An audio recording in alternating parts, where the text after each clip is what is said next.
Today, we have invited two eminent speakers and the persons who have worked in the field with not so glamorous but very important species in the ecosystem. These are the scavengers of the world. They are getting extinct day by day, and the entire ecosystem or the entire trophic pyramid is getting into a trouble because of the extinction of these species. Yes, you must have guessed it correct. It's the vultures. Now, vultures in India, as you know, 95% of the vulture population has vanished. And the scenario in the entire world is not so different. So let us understand what's happening with vultures, what is the current status, what are the challenges, what are the conservation efforts that have been taken place. And these two people who have been working in the field for almost 20 years each, let's try to understand. They come from very different geographical locations with very different habitat conditions, with very different climatic conditions. One, I would like to invite Dr. Richard Reading, who is working on mostly on the vultures in Mongolia, in Africa. And the second speaker that we have today is Mr. Sachin Ranade, who is working with Bombay Natural History Society, BNHS, in northeast of India. So let me ask Rich first. Rich, can you just explain to us in brief about your background? I've been working on vulture ecology and conservation for the past 2 decades. A lot of that work has taken place in Mongolia, but I've done a lot of work as well, a little less time in Botswana for about 15 years. That work has involved looking at several different aspects of vulture biology and ecology as a basis for conservation efforts in both countries. Coming to you, Sachin, you also have a similar background, and I would like to know your work that you have done in Bharatpur or any other places in India. Myself, Sachin Ranade, I have done my graduation and post graduation in Pune itself, and I'm very happy, excited to participate this program. I am currently working as a biologist in Bombay Natural History Society, and I'm working here for last 20 years. So, Rich, could you explain to us what is the situation in in your area about the status of the vulture species that you work with? And later on, I would like to ask Sachin what's happening with the vulture population in Northeast India as well. In Botswana, we've worked with 5 different species of vultures. These include the hooded vulture, which is all of them are actually endangered or critically endangered. So I won't go through that. You can see that on the slide. The CR refers to critically endangered, and the EN refers to a species that is endangered. The African whiteback vulture, the white-headed vulture, the lappet-faced vulture, and the Cape vulture. As in Mongolia, most of our work in Botswana has entailed monitoring nesting success and looking at population trends over time for these species. We've also been looking at movement patterns and sources of mortality. So we've tagged a number of vultures in all 5 species, and we found that those vultures move throughout a large range, in fact, encompassing parts of 7 countries in southern Africa. Most vulture species are listed as either threatened, endangered, or critically endangered of all the species that are out there. Yet, despite the situation in both Mongolia and Botswana, very little work is being conducted on vultures prior to our initiating these projects. Vultures play a really important role in the ecosystem, and they do something that most people find kind of gross, if you will. They clean up carcasses, but that service is invaluable. They remove diseases from the landscape that might otherwise be there.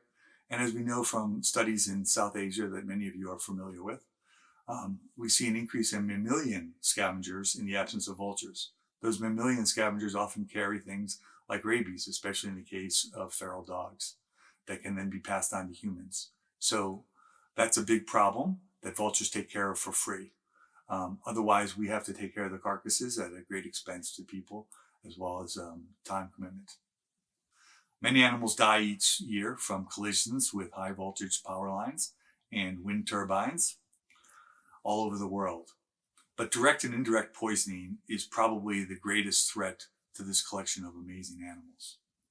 Indirect poisoning takes several forms. First and foremost, many ranchers indirectly poison vultures when they set out poisons in carcasses to target mammalian carnivores, lions, wild dogs, things like that. Direct or so-called sentinel poisoning occurs when people who poach other animals are concerned that law enforcement officials can find them by tracking where vultures are circling overhead. They go to that spot, the law enforcement agents, hoping to find poachers and arrest them. Well, the poachers have picked up on this and they've started lacing carcasses with poison after they've killed it. In fact, it's become even more insidious. In Botswana, they often kill a different species, a non-target species like a Cape buffalo, lace that carcass with poison that's going to be several kilometers away from where they're going to be killing elephants or rhinos. The vultures are attracted there and drawn away from the site. Again, these are mass poisoning events where we lose just dozens, tens of dozens of animals in some cases. When I joined BNHS, that time it was not clear what is causing the vulture decline in India. To find out what is the condition all over India, we carried out surveys all over India. And I have traveled right from Jaisalmer, our western border of India, up to the eastern border, up to the Namdapha National Park. In 2004, it was established that the diclofenac, a non-steroidal anti-inflammatory drug, which was used in veterinary field, was the culprit. And it was established by eminent scientists, Dr. Lindsay Oak and Martin Gilbert. In 2004 itself, we took a decision that there should be some alternative to the diclofenac as it was used as a painkiller in veterinary field. The veterinary use of diclofenac should be banned completely because it has caused the crash in population of our gyps vultures, and we should start a breeding program of vultures in India.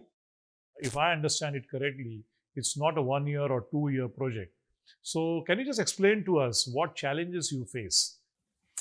So several challenges face our efforts to conserve these threats in Mongolia and Botswana. Those challenges include a lack of capacity to deal with these situations, the often negative attitudes that people have towards vultures, which they, as I mentioned before, view as ugly and unclean. The non-target nature of most poisonings, so people who aren't really out to poison vultures still kill most of the vultures we see out there. And the insidious nature of poachers who do poison to intentionally get vultures and kill them and remove them from the ecosystem. To get a ban on any pharmaceutical is very difficult. And although it was just a painkiller, it took some time, but Government of India banned diclofenac in 2006 very quickly. And unfortunately, even after the ban, the number increased, the number rise. Why? Because everybody wanted to clear up his stock of the diclofenac. But fortunately, now many years have been passed, and hopefully the diclofenac level is coming down.